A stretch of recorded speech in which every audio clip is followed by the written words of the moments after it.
In the heart of a small village, where dusty paths twisted between clay houses and children's laughter echoed in the air, there lived a boy named Arav.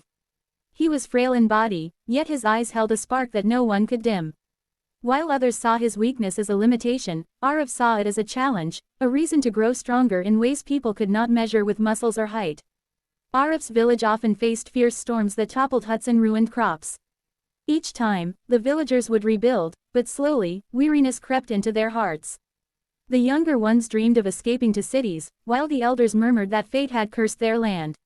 Yet, amid all the despair, Arav carried a strange belief. Storms did not come to break them, but to test whether they could stand tall again. One evening, as the crimson sun dipped behind the hills, the fiercest storm in decades arrived. Trees snapped like fragile twigs, roofs flew into the sky, and the earth trembled beneath roaring winds. Families huddled together, whispering prayers, but Arav did not hide. Instead, he lit a small lantern and placed it on the highest rock outside his crumbling house. When his mother saw him, she cried out, "Arav, come inside. The storm will swallow you."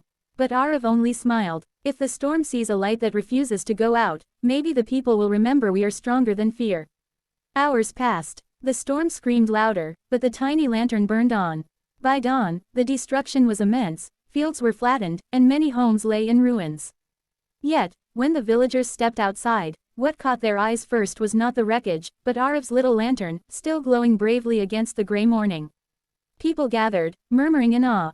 Something stirred in their hearts. If a fragile boy could keep a flame alive through such fury, then perhaps they, too, could endure.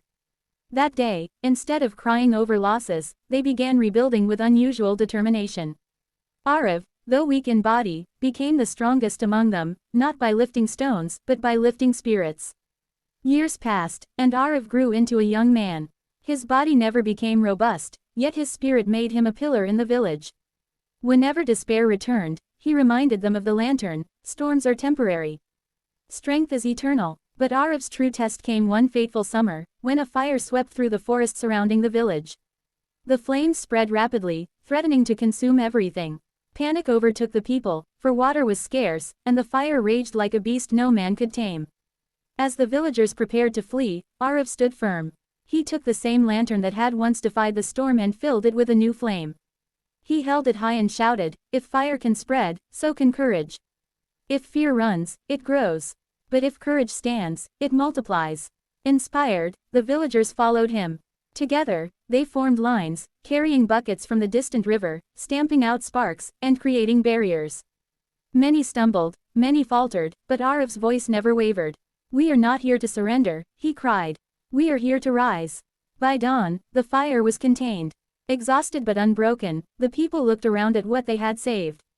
Arav collapsed from weariness, yet even as he lay on the ground, his face wore a radiant smile.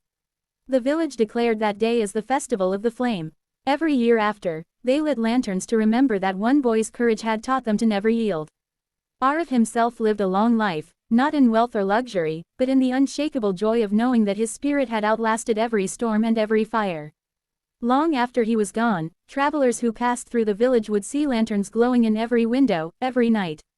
And when they asked the villagers why, they would answer with pride. Because once, a boy lit a flame that no storm could put out. And that flame burns in us forever. Moral of the story: true strength is not in the body but in the spirit. Courage is not the absence of fear, but the refusal to let fear extinguish your inner flame. No storm, no fire, no hardship can defeat the one who chooses to rise again and again.